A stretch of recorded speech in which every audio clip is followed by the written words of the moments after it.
Coming up, I'm going to tell you how to impress a hiring manager in 7.3 seconds. Then the hidden job market. What is it? How do you navigate it? And great news, U.S. job openings are still at very high levels. Let's go. Helping you win at work and in life. This is the Ken Coleman Show. More money, more meaning is my goal for you. So how do you impress a hiring manager in it's actually 7.4 seconds.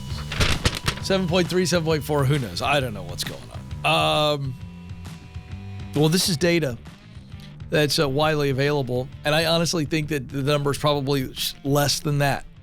This is the amount of time that a hiring manager scans a resume. So picture this. And by the way, I don't even know if anybody prints these things out anymore. I'm old school, so I like paper. See, I like to do this. I like to hear it. And the team loves when I do that. You YouTube crazies really love it. The team doesn't love it, by the way. Joe hates it, but, it's good for him. But let's say they're looking at your resume like this. Count to 7. Don't count fast. Just count normal. And this is what the data says that HR managers are doing when they look at your resume. 7.3, 7.4 seconds, whatever it is. And so to that end, I remember when I first saw that data, this was several years ago, I was like, whoa. I hate resumes because I challenge the process. I need to confess to you folks, if you're new to this program, why do I say things like I hate resumes? Well, first of all, I want to be honest with you. 2, I want you to catch what I'm really saying. I don't have any problem with the idea. With the actual thing. It's the idea that I hate. It's like, what? Like, I can give you a file of all my past work. Happy to do that. But for you to even make a first impression based on a piece of paper or a document, to me, is silly. It's ridiculous. That's why I hate the idea of a resume. I know you got to do them. We have one, kencoleman.com. It's free. It's a resume guide, free. Hundreds of thousands of people download it. Go get it, kencoleman.com. But in that resume guide, we actually outline a new way of doing a resume. And so I'm going to walk you through some of those things. Because if you have 7.4 seconds to actually get their attention, okay, well, they're scanning, and you got to make them stop. The goal is for them to go 1,000, 2, 1,000, 3, 1,000. Huh? Right? That's what we're looking for. All right. Now, there's 3 things on that page, and I'm a fan of one page. If you just absolutely cannot do one page, fine. It's not a cardinal rule. It's just, I just think it ought to be one page. All right. First thing, references and endorsements. On most resumes, references are towards the bottom, if not the very bottom, or on the next page. We flip that on my resume. And by the way, the Ken Coleman Show resume has done very, very well for people. Okay. We've had people get hired at public companies and they're like, I've never seen a resume like this before in your life. You better freaking believe you haven't. I'm Ken freaking Coleman, baby. I was like, this is wrong. Let's do our version. So that's why you haven't seen it. Like, I got no credibility. So before you think I'm getting all happy with myself and getting a big head, no, not at all. I'm not ever the smartest person in a room, ever. I'm never the most credentialed person in a room. I don't even have a degree outside of a high school diploma. I tell you what I do have. You know what I have in spades? I'll brag about this one. You know what I have, like, Federal Reserve warehouse gold of? Common sense. By the way, I've been noticing this, Alex, when we did our fall tour, and I haven't even told you this, the response in the lobby afterwards, I cannot tell you how many people told me, say, Ken, I listen to you every day, and I just love the common sense. And you know what? That's a compliment to me, because that's all I got is common sense. I'm not a big shot. I'm not the smartest guy. But I'll tell you this. When I saw this about resumes, I said, all right, let's create a alternate resume that just shocks hiring managers. So the first thing is we lead with And it's a big, bold heading, who I know. Let me see. I don't have it right there. I was going to show you. Big, bold heading, who I know. All right? And this is the first thing that they see. So what's in the who I know? Well, there are actual references, and we don't just say, here's the reference. I know Alex Chatfield, and he's this. No. I want Alex to write me an endorsement statement, and I tell everybody who Alex is and why he's credible, but then I want them to read some words from him endorsing me. That's what we're doing. Why? I hate that this is your first impression most of the time. I hate it. But if it's going to be the first impression, you better make it count. That's why we do it. So a resume without a relationship is worthless. I've said that 100,000 times. I'll say it again. It's worthless. So in this situation here, on this top section, you may not know somebody directly that works at the company, but I challenge you to look harder because you don't always need a direct relationship. Maybe you know somebody that knows somebody over there, and because of that somebody that connects you to is credible enough, they'll write you a great endorsement. Well, Ken, what if they don't? I'm so tired of people asking me, what if they don't? Why don't you just try what I teach? Because it works. Look harder. Any recommendation. Now, let me say this. If you can't find somebody, you have no connection at all, and you actually try, and you can't find it, guess what?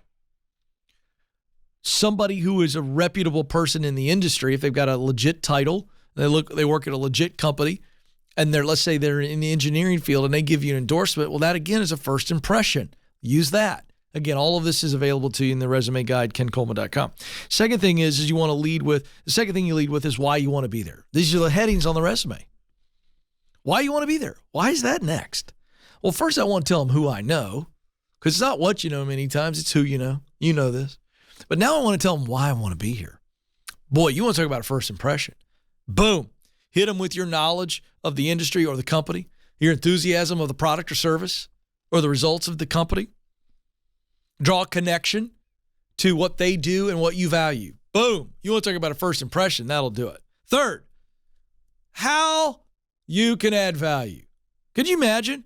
These are headlines on the resume. Who I know, why I want to be here, how I can add value. All right, then. I'm telling you, you're going, 1,000, 2, huh? Okay. Huh.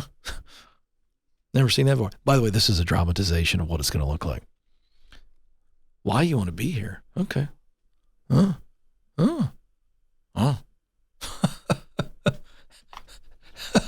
How they can add value. Hey, Fred, you got to come see this. You got to come see this resume.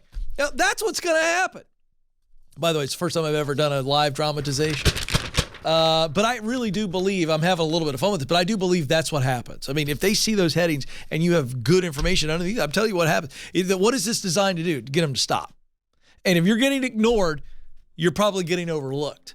And so I want you to draw someone's attention so that you can't be ignored. Do you see the difference? Oh, that's good. Somebody ought to tell somebody to watch the show. You ought to share that first. You need to click, share this to somebody who keeps getting ignored, because I'm going to tell you something. KenColeman.com, the free resume guide. It's a no-brainer. Go get it.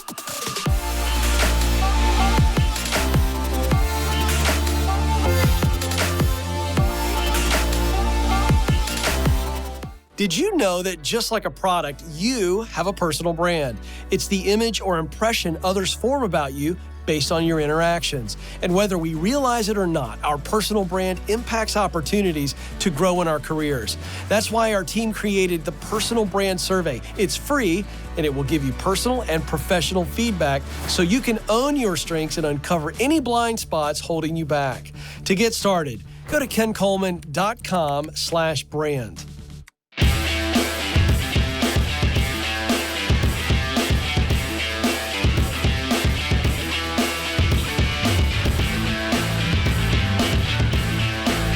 Welcome back to the Ken Coleman Show. So thrilled to have you here. I'm here to make you more money and to help you experience more meaning. Okay, couple things I want to get to here as a man of the people, by the people, for the people.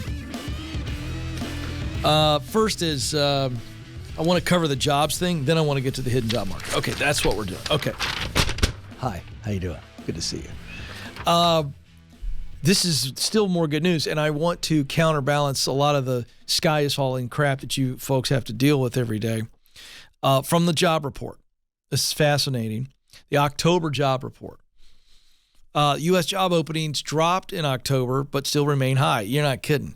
So there were 10.7 million job openings in September, and in October, 10.3 million. This is staggering. And this new data that I've become aware of that's just keeping me up at night, and I'm developing content. And Alex, I got more content on this. But there are 7 million working men, or 7 million, they ain't working, 7 million working age men, 25 to 55, that are opting out of the workforce. Not because of medical issues, or I'm telling you, they are able-bodied working men, and they're choosing not to work. And it's killing our society. It's causing a big problem. Now, here's why I'm bringing this up. All right, let's take the 10.3 million jobs that are available right now as of end of October. If 7 million men came back into the workforce, and all of a sudden that number goes down to 3 million jobs, you're going to see good things happen in the economy. Small businesses grow. You're going to see inflation cool a little bit because there's not going to be all this crazy demand, this musical chairs, which is still happening, by the way. Can you believe this? Who would have thought that the Great Resignation continues to happen? The number of people quitting their jobs did slip in October, but this is almost ludicrous what I'm about to say. It slipped. From 4.1 million people who left their jobs in September to 4 million people who left their job in October. You want to know why? I was on KCMO, one of our affiliates in Kansas City, Pete Mundo, the fabulous Pete Mundo in the morning. He hadn't heard anybody tell him this, and he's a smart guy. I said, Pete, you know why inflation is still stubborn? The singular reason that inflation is still stubborn is because of that right there. 4 more million people quit their jobs in October, and you know what they quit to? Better pay. Which means that salaries and hourly wages are still high and continuing to climb, which means companies are passing the cost on to you, the consumer. Joe, how much inflation have you seen in your Burger King combo? About 20%. Man loves him some Burger King, by the way. But it's real. I think the reason I asked Joe that question is because that hits us where we are. You hear economists talk about inflation, all this kind of stuff. You go, wait a second. My groceries cost more. My combo meals cost more. Holy moly, everything's up. Well, why? Cost of labor. Okay, it's called wage pressures. All right. So, here are the areas, we'll move on from this, where jobs did drop, but again, it was so minimal. You saw open jobs drop in construction, manufacturing, professional services, specifically in architecture and engineering. But that's a slowdown in building is what that is. And that's because of the interest rates. Your feckless Fed chair. You can thank Jerome for that. Hey, thank you, Jerome. Appreciate that. Appreciate you artificially trying to hurt the economy, you bonehead. By the way, I'm a little convicted, Alex. I'll have to talk to you about this off air, but our pastor on Sunday spoke about honoring people and how we need to honor people more. And I got a little convicted because I'm not honoring Jerome Powell. I feel like I honor people. I really do. But I thought to myself, I'm listening to the message. I'm going, maybe I should honor Jerome Powell. And no, I can't. All right. I got that off my chest. All right. How about the hidden job market? This is fascinating stuff. What is the hidden job market? Very simple. Jobs that are available but aren't listed. Jobs that are open, but they're not posting them. Okay? So there's a variety of reasons why a company will not post a job opening. Okay? One could be they're trying to discreetly replace someone. If they post the person's job and they haven't been let go, oh boy, right? So that's one thing. Another thing could be that they don't feel like they have an internal hire that is a good hire. And so they want to hire from outside, but they don't want to post it and hurt morale more than they need to. I mean, these are reasons. Another reason is there are now increasingly more laws about pay transparency. And so one of the ways around this with companies, because by the way, I don't think companies should ever post pay. I don't think they should post it. I think it's stupid. Just stupid. It creates all kinds of psychology issues, and I've gone off about that on the show before. But if it's mandated, so what are companies going to do? Companies do what companies do. You know what they do? They innovate. So they go, all right, screw you, government, right? Like the old man Anthony Hopkins plays in Legends of the Fall. Screw him, he says, you know? So the companies are, all right, fine. We'll find the job through word of mouth. So that's why. Okay? So that's the hidden job market. How do you find the hidden jobs? I know you're asking, and I'm going to answer. This is, by the way, some of the data in here is from Forbes.com. But listen, we start with recruiters. Companies that have opening positions, they've got headhunters looking for people. They may not post it, but the recruiter knows. I've always said that recruiting is a great tool. Great arrow to have in your batch of arrows. Okay? Always, because they've got relationships, they got connections, they got needs that you may not be aware of. So having a recruiter is great. But what about just good old-fashioned shaking your tree? Let's say you know 200 people. Well, it is reasonable to believe that each of those 200 people know 200 people. So now all of a sudden you do the math on that and you have access to 40,000 people, social media. Got to be careful if you're not ready to leave where you are. You got to be careful. You're not going to go on social media and blast that. But what if you went to social media and you said, okay, oh yeah, I remember Alex. He's got some connections in this part of the world. I'm gonna contact him. Okay, great. So don't post it. Hey, I'm looking to leave my job and I'm looking for this, this, and this. And then somebody tells your boss and then I'm reporting about you, making fun of you on the Ken Coleman Show. We don't want to do that. But we do want to shake the tree. Okay, what do we know? Who do we know? And you have access to so many people. Okay, here's another one, another way. I know Ramsey Solutions, we're really maniacal about our own team trying to help us get people in here. So we look for referrals all the time, right? So that means as a practice, if I'm at a cocktail party this holiday season and somebody tells me they want to work at Ramsey Solutions, I go, okay, what are you interested in? They tell me and I go, fantastic. Hang on, I'll send an email. I drop by HR. I do. I go, hey, this is a great person. I don't know if they're the right fit for the job, the best fit. I mean, that's part of the process. But let me tell you this. I know this. I can vouch for them. They're a great person. Well, let me just tell you what happens in our HR department when I do that or any other team member at Ramsey Solutions. When we do that, you know what they do? They go, all right, stat, top of the list. It's happened many times here. I've gotten people hired here. Let me step back. I didn't get them hired. My point is I've said, hey, I think they're a good person. So employee referrals. So, I could go to somebody and go, listen, they haven't applied for a position, but let me tell you about this person. They may create a position for you. They may be aware of a position that I'm not even aware of, HR. But I go over to them and I go, hey, let me tell you about my pal. So that's how we find the hidden jobs. And I'm telling you, that ought to be the way you're going anyway. This is good advice for finding hidden jobs, but it's also just good advice for getting a job. So there you go. All right. We got more show coming up. I'm just getting started. Don't go anywhere.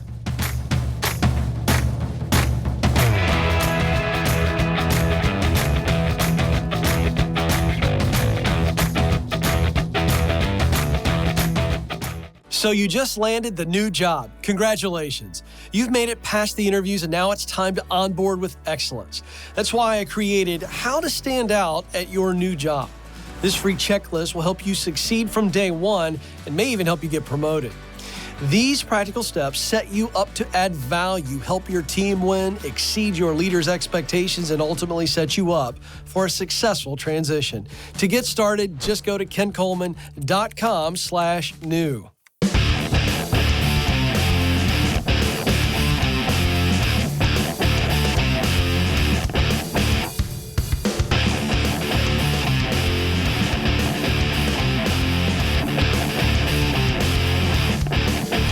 All right, folks, welcome back to the Ken Coleman Show. Thrilled that you are with us. So I want to cover a couple of topics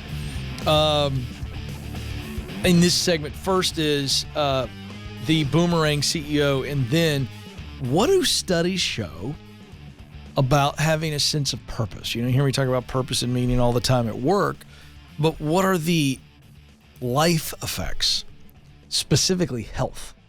All right, so we're going to get to that. But first, I want to talk to leaders regularly on this show. I'll be doing more of that, by the way. So if you're excited about me doing more leadership content, let me know. Ask at kencoleman.com. DM me at Ken Coleman on Instagram. I really do want to know, because I just, so many of you want to grow in your career and move up. And I love leadership, so I'm going to be doing more leadership content. Tell me what leadership content you want to hear, and I'm going to provide it.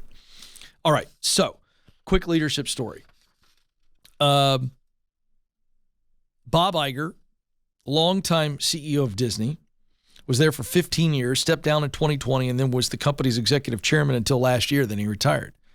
And there was some scuttlebutt about whether or not he'd run for president, but obviously not. Disney fired their CEO about a week ago, Bob Chapek, or he stepped down after being warmly encouraged to do so. And so Iger's back. Well, this doesn't work very often where a CEO returns. It did work for Apple, who turned back to Steve Jobs. But Steve Jobs, we're talking about a unicorn. Starbucks has brought Howard Schultz back. You could probably say that maybe that's worked. I mean, it's not a dumpster fire, but he's dealing with a lot of stuff too, fighting unionization. But we could say that it's worked so far. But not all CEOs do better the second time around. On average, companies that brought back a CEO had worse yearly stock performance, 10.1%, in fact, lower, compared with those CEOs in their first go-round. This is from an MIT study in 2020. In this article, this is a LA Times article, there's a quote here from a Professor Howe of UC Irvine. Bringing back a CEO is kind of like calling back a plumber. You need them to come back, but you kind of have this resentment that they should have done the job right the first time. I thought that was beautiful. I don't know where the first name of that person is, but it doesn't matter. I gave him credit. Fantastic. That's really right. Right? You're glad the plumber came back, but you can't really give him grief because he's back and you need him to fix it. But it's like, why didn't you see it the first time? Kind of a little bit irritated. And this brings up a very valuable lesson, leaders, about succession.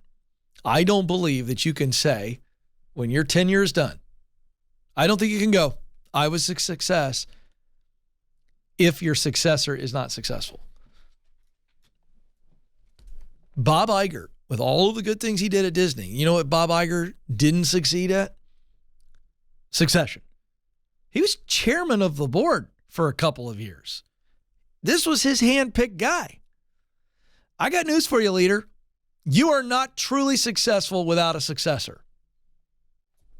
If you don't like that, you think that's too intense, send me a comment that I won't read. How about that? That's just the truth. And let me tell you something. It takes tremendous effort to truly replace yourself. But if done right, we're talking about real legacy stuff. Okay, let's get to some medical news. This is from medicalnewstoday.com. Headline, having a sense of purpose may help you live longer, research shows. I'm going to cover a lot of stuff here. This, for you health freaks, you're going to love this, okay? And for those of you who kind of on the fence about, hey, is there a unique role I was created to fill in my work? I don't know, Ken. I don't know. I mean, is this how, okay, I get to make more money stuff, but the meaning, there's a lot of cynical people in this world about work. Well, what if purpose and meaningful work that I'm always yammering on about, what if it has a lot to do with your health? I think you'd listen. Here we go.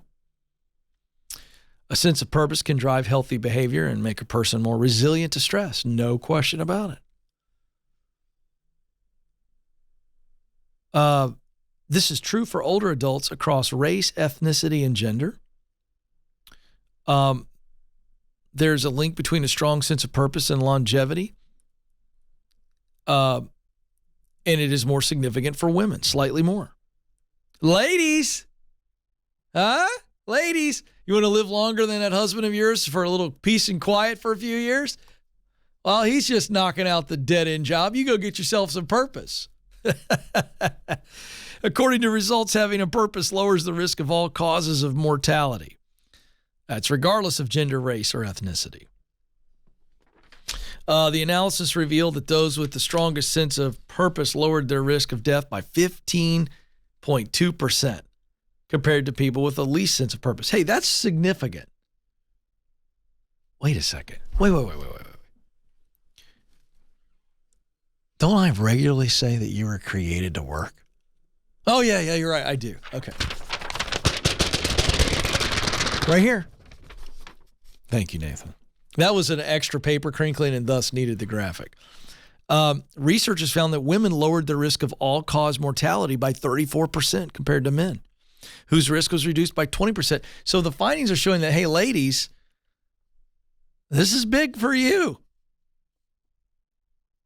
Dr. Stephanie Hooker, a research investigator at Health Partners Institute in Bloomington, Minnesota, said a sense of purpose in life is the extent to which someone feels that their life is direction and ultimate goals. Sure. That's a medical version of purpose. All right. Dr. Patrick Hill, researcher specializing in healthy aging and associate professor of psychological and brain sciences at Washington University in St. Louis, Missouri, who was not involved in the study, observed the results of the study and said, "Our work has shown that individuals higher on sense of purpose report less reactivity to their daily stressors and seem less likely to be stressful or anxious in the face of ambiguous events in their lives. Presumably, these effects occur because individuals are able to focus on the big picture rather than get distressed by everyday issues." Now, do you know why you listen and watch me? Because I take big shot medical gobbledygook like this and I break it down to understandable language. All right? So all of that, and I'm going to tell you why people that have a sense of purpose live longer and have less stressful lives. Now, the ambiguity, right? Big picture. You heard those words, phrases. Person who's on purpose, they know where they're going when they die. Just going to keep it real. A person who knows that there is something beyond life. They're not worried about all of the little stuff. A person who knows who they are, what they want to do, why they want to do it, and where they want to do it. Well, they just have much more confidence. They have much more courage. And thus they have much better results in their life. A sense of purpose in their relationships first and foremost. I know my purpose as a husband. I know my purpose as a father. I know my purpose as a friend. I know my purpose as a son. I know my purpose as a brother. I know my purpose as a coworker. I know my purpose as a citizen. And then professional purpose. Hey, I know my sweet spot, baby. I know what I do well. And consequently, I know what I suck at. I know what I love to do, and I know what drains me. And I know what results I care about, and I know what I could give to you know what's about. Clarity. And I'm doing it. And so when I have hard personal days, it's interesting. I've been very vulnerable and transparent with this audience. I can tell you that Alex and Joe know very intimately and can tell you that I've had to go through tough personal stuff over the last couple of years, but in some of those days where I didn't feel like I was going to be able to get through the show, and I never told them that, but I didn't know if I was going to be able to give it. Some of the best things happened on the show. Things that just took my heart that was so discouraged in my personal life and encouraged me professionally. And sometimes it's the other way around. Purpose. Oh, it's the ultimate vitamin, baby. Take one a day.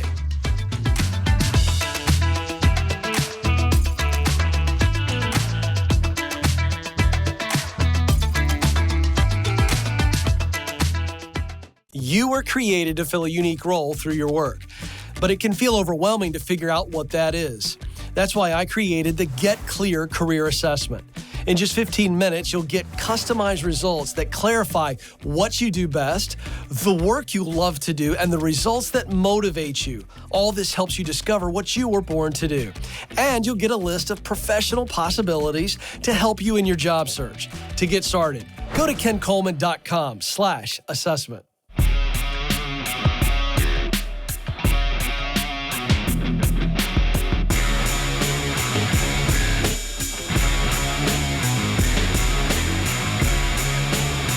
Welcome back to the Ken Coleman Show. It's time for a little coaching session. Let's go to Dylan in Phoenix, Arizona. Dylan, you're on the Ken Coleman Show. Hey, Ken, how are you? I'm living the dream. What's going on? Yeah, first off, I just want to say thanks for just your show. Thanks for always being on the Ramsey show. I listened to you for a long time, and I always like to send my clients your material. It's just great stuff. Thank you. Well, thank you. That is a high honor, and I appreciate you. How can I help you today? Yeah, so I am a therapist for my civilian career, but I've also been in the National Guard for 13 years now.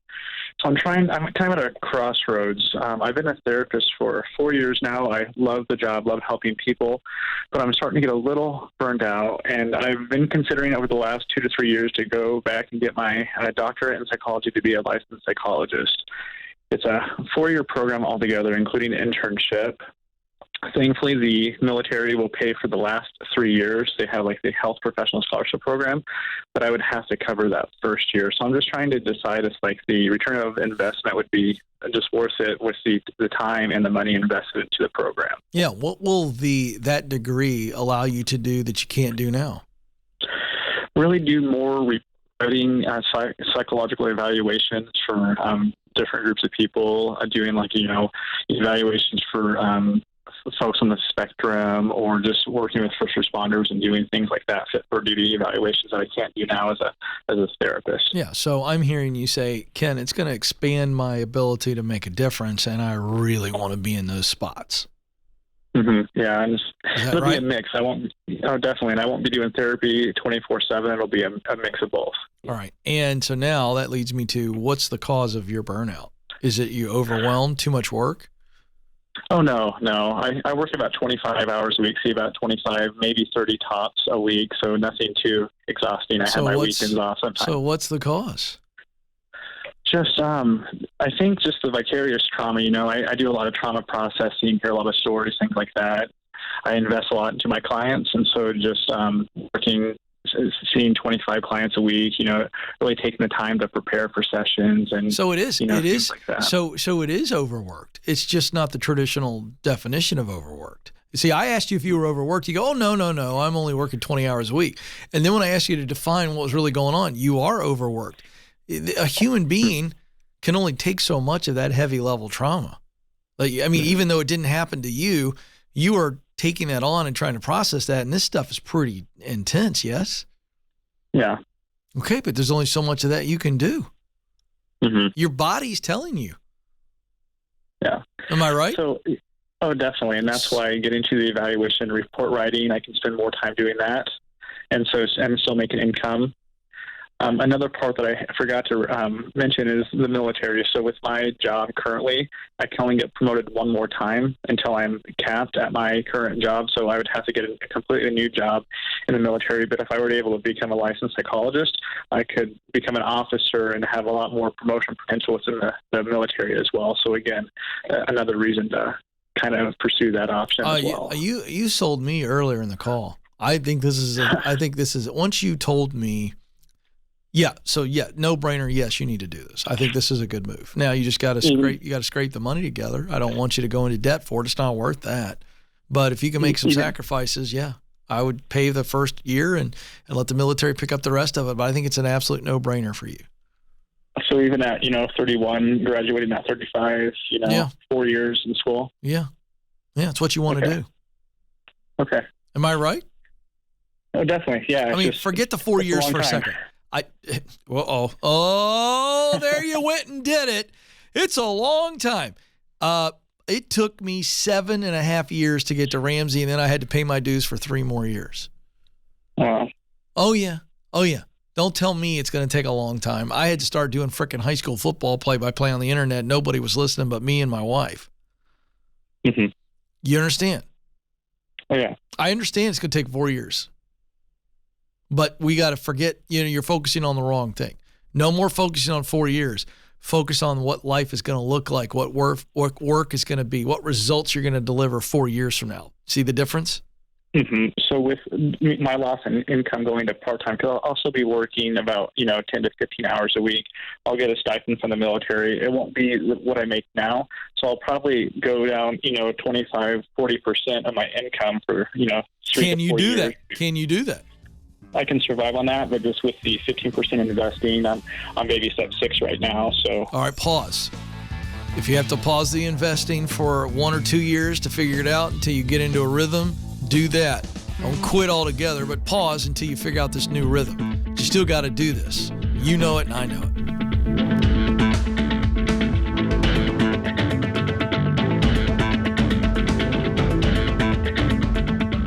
Did you know that recruiters take an average of 6 seconds to scan a resume? And that's if they ever see it in the first place. In fact, 75% of resumes are rejected before reaching a hiring manager. Listen, folks, if you want to get hired, you've got to make your resume worth noticing. That's why we created How to Write the Perfect Resume. This free guide will walk you through the 5 steps to stand out in the hiring process to get you your dream job. If you want to get started, go to kencoleman.com/resume.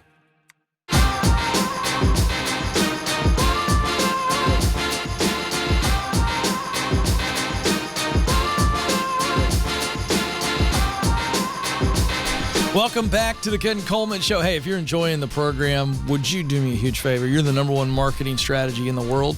Word of mouth. Would you give us a rating, and then would you share with somebody? Just a click and a link, and that's all. That would be huge. Thank you so much. Let's go to Becca in Grand Rapids, Michigan. Becca, you're on the Ken Coleman Show. Hi, Ken. How are you? I'm living the dream, Becca. What's going on? All right. So I am 29 years old, and I've worked as the general manager for my in-laws' business for the last 10 years. However, my mother-in-law and I don't see eye to eye on a lot of business decisions, so it's beginning really hard to work there. My husband and I have always had plans of taking over someday, but currently my father-in-law isn't really interested in any future planning, nor does he have any intentions of stepping back anytime soon. So I just don't really know anymore if there's a future for me there at the company. And so I've kind of been looking at possibly leaving to pursue something else. So I guess my question is today, how do I know, do I stay, do I go? And how do I know that I'm not romanticizing either of those options? Well, let me give you the quick answers, then we need to dig a little bit. You stay until you know where to go. So that's one thing that I know for sure, no matter what the details of this are. And I don't think you're romanticizing the current situation. If you asked me, if I heard you correctly, you said, am I romanticizing either one? Well, I don't think you're romanticizing your current situation in that it's the desire of your heart. You want to grow. You want to run the company. You want to be, and there's nothing wrong with that. That's just real. Am I right? Mm-hmm. Yeah. That's not romantic. That's just your heart. So, I think you definitely are right to be calling me to say, all right, where should I be looking? How should I be looking? How do I verify it? That's where our conversation needs to be, because I think that it's going to be a long time, if ever, for you to have the shot that you want. And the longer it takes within this family business for them to communicate some clarity, the more you resent them. And so I'd rather you disappoint them than resent them. And disappointment means you're going to leave. I feel like that deal's already done. Am I right? I feel like I've been kind of halfway out the door for a while now. Yeah. Well, that's my point. Someone who's halfway out the door for a while is frustrated as crap. You know what I mean? Yeah, absolutely. Yeah. Well, okay. Well, life's too short. We're not doing that anymore. So where do we want to go? What do we want to do? Because I think you know. And that's kind of the hard part, I think. If I could just choose tomorrow and pick something, it would be flipping houses. But something like that takes a lot of capital to get started with. Yeah. Okay, wait a second. Right. Let's act like I'm a moron. Because, I'm probably only one level above a moron. So it's not going to be too much of an acting job. All right? Okay. We're going to flip the Ken Coleman Show. All right, Becca, so you're the host. I'm the caller. Can we do that? You cool with that? Sure. Okay, great. Becca, I've only got about $10,000 to my name. I eventually want to get into flipping houses. I'm pretty good. I kind of understand all that stuff. I'm pretty good at that. The reno, the deco, the whatever. I can swing a hammer. By the way, this is acting. And so how would I work my way up to where I had about $100,000 to be able to buy a little fixer-upper? How would I? But I wanted to stay in that world. What would you recommend to me? I mean, logistically, my head says invest the money so you can grow the money, but I feel like that takes too long as well. No, I can't do that. I got to actually go make cash. What do you think I should do? I'm pretty handy. I'm good at construction, and I'm good at that kind of stuff. Give me some ideas, Becca. What would I do? I'm clueless. I'm an idiot. Start small. I don't know, start with some side jobs, some side hustles maybe, see if you can start flipping some smaller stuff. And like what? I'm a complete idiot. Like what would I do? Give me a small project where I could make $2,000 or $3,000. Oh gosh, I don't know. I tell you, I'm a moron, but I'm kind of thinking like if I fix a bathroom up for somebody, you know what I mean? Like one room type flips. Oh, okay. Yeah. That's a good idea. And then, so how much could I make on one of those flips? Ballpark. I mean, it depends. If I go more from the design perspective, like more like a interior designer, it's going to be a lot less. It's probably going to be anywhere from $500 to $800. But if I go more on like the full on like construction and design side, I would say $1,500 to $2,000. Okay. All right. So how many realistic jobs could I get like that maybe in my first 6 months to a year? I mean, I'm a complete idiot, so I don't even know. I'll just say maybe 4 to 6. Okay, so I might be able to, in the first year, make how much? Maybe 15,000, 20,000. Okay, all right, and then but I would have fun, yeah, because I like doing that stuff. Yeah. Oh, I would have fun. Okay, good, and I would be able to stack up some money, and you never know what's going to lead to. I mean, I'm guessing I could I could go for the small jobs, but I never know. I might land a $30,000 job, right, where I make that much. It's reasonable to believe because I'm doing good work for all these other people. Is that right? I'm sorry for the dumb questions, but no, yeah, that's right. And that's kind of thing I was also like considering too is like if I want to go into this area that I'm passionate about, like do I go more from like the interior designer perspective and do more of like the one room or a couple of rooms or help people transform their spaces and then both, do that as I kind of stay in my current position until I can get to where I want to be. Yay! Well, Becca, you went from host to guest again, and you did it beautifully. Sorry. No, you get what I'm doing here. Yeah, absolutely. I just decided today I'm not going to give advice on this call because you actually know better than I do. Okay. And you did a wonderful job advising me, the moron. It was wonderful. You were very good at it. Very good. The guys in the control room loved it. They're like, well, she's giving good answers. Okay, Becca, we stopped thinking about how many years it's going to take because you didn't even, that's the wrong question. So we played this stupid exercise out where I acted like an idiot. And what you started to do is you started to make a case and we started to realize, wait a second, I could make 20, 30, 40,000 in 1 year, maybe more if I just kind of stumble into something because I'm in the right place and the right time happens. And I can do some design on some projects, maybe only pocket 1,000 here. But I go GC another, basement renovation in Grand Rapids, Michigan. They're there. And you do this, you stack it up. Then all of a sudden, guess what? We look up and only 2.5, 3 years later, by the way, you're enjoying yourself and you could stay in that job with the family and just put yourself on, you know what? I'm going to do a good job. I'm not worried about long-term there, but it's a stable job and I'm working for family. And I'm focused on saving every nickel I can over here. And I get to 100,000 and I go buy a $85,000 one-bedroom house in some little area of, you know what I'm saying here? And I get my first house. I think you start the flipping business today, but I think what flipping is we're going to reno first. And then there's coming a day where all those reno jobs that I did underneath the bucket of my flipping business, all that reno work gives me the experience I need. So when it comes time to actually flip, I can pay cash and I got all kinds of experience and I don't lose my shirt in my first flip. You see where my head is at? Yeah, I love that. That was laid out really nice. Well, thank you very much. But I'm just telling you, you start the flipping business today. We're not going to flip anything for a while. But what we are going to do is get someone else to pay us to learn everything there is to know about reno and design. So when the time comes that we buy our own project, we're experienced and we got cash. And then you flip that first one, and guess what you do? You turn that profit and flip in the next one. And what we're going to do is we're going to flip 2, 3, or 4, one at a time, cash only, and you're just going to keep stacking cash. Then the day's coming where you're flush, right? Or maybe you go, well, I'm going to keep 2 of these babies. Instead of flipping them, I'm decided to turn these into rentals because I own them cash. You got options, baby. And options are great. All right? So start using the proximity principle in order to do what you want to do. Becca, get around people that are doing it and in places where it's happening. Start connecting with people in Grand Rapids that are experienced flippers. Have some coffee with them. Take them to lunch. Learn what they learn. You can go ahead and start doing that now. Get a master's degree in how to flip. And then start, looking for small projects. Talk to everybody, hey, guess what? I've just decided to become a general contractor. You know what I mean? Get the licensing. Do whatever you got to do. Just go start helping somebody finish a bathroom. Pocket $500. If that's it, that's fine. It's called starting small and growing slow. All right, folks, you matter. You have what it takes. Press on.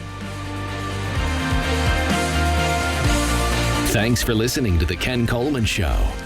For more, you can find the show on demand wherever you listen to podcasts and watch the show on YouTube. You can also find Ken across all social media by following @Ken Coleman.